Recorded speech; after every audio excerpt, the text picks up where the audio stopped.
Lung cancer surgeon Stephen Broderick revealed the link to certain vape chemicals and common conditions that are from long-term vape use. These chemicals that we will be discussing are toxic and slowly damage the internal organs within the human body. These two chemicals are known as formaldehyde and acrolein. If one of them sounds familiar to you, it's probably formaldehyde. And formaldehyde is used to preserve dead bodies as well as creating lung disease in vape users. Here's a photograph of the actual substance and then a corpse being preserved through using this chemical. Gross to think about, right?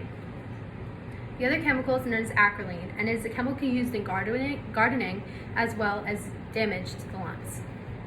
Because vaping hasn't been around long, experts still have unknown knowledge to discover about vaping. Despite this, there are still many negative factors that have already been found. Popcorn lungs is a common one which you may know about. It is a term used for the condition known as bronchiolitis obliterans, which refers to the small airways in the lungs being damaged. Diacetyl, which is a chemical previously discussed, is a factor in causing these popcorn lungs, and sadly there is no cure to patients that suffer from this condition. This picture shows how popcorn lungs appear in an X-ray. You can visibly see the scarring along the lung texture. The next slide has an image of a patient with healthy lungs. If we go to one more slide, you can see the difference from popcorn lungs and healthy lungs. Another condition that's a byproduct of vaping long-term is known as lipioid pneumonia. Lipioid pneumonia occurs when the substances inside vapes enter the lungs and cause inflammation. This irritation to the lungs causes fatty acids to develop in the lungs, causing difficulty breathing and sometimes a bloody cough. This image shows an X-ray of lungs that have lipioid pneumonia. If you look where the arrow is pointing, you can see where the fatty acids began to develop from the irritation. Through consistent research, a term was recently developed by health professionals. The CDC established this term and it is known as EVALI.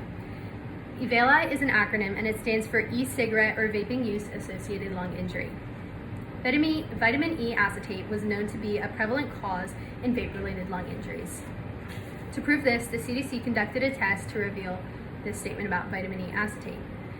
They tested 51 EVALI patients and healthy patients using bronchoalveolar lavage, which is also known as BAL.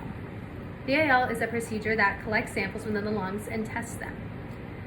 Out of their tests, they found that 48 of 51 EVALI patients had vitamin E acetate in their samples. From the 51 healthy patients that they tested, they found no trace of the vitamin E acetate. Now that we've learned how nicotine affects our lungs, let's discuss how it affects other parts of our body. Philip Murphy, who is a professor of psychology at Edge Hill University, wrote in his 2021 book, Psychobiological Issues in Substance Use and Misuse, about the physiological effects of vaping. Within his book, he describes how vaping leads to increased blood pressure and heart rate. This is because inhaling nicotine affects our autonomic nervous system. Our autonomic nervous system is responsible for regulating involuntary processes within our body, such as our human heart. The nicotine within vapes increases the systolic and diastolic blood pressure within our body. To clarify, diastolic blood pressure is the measure of pressure in the arteries between each heartbeat. Systolic blood pressure is the pressure of the arteries when the blood is administered into the arteries, also known as when the heart beats. Professor Murphy also claimed that nicotine can affect other bodily systems. Nicotine can lower fertility in both men and women, and vaping can also damage the endocrine system via our adrenal and thyroid glands. Nicotine can lastly also partake in damaging the urinary system.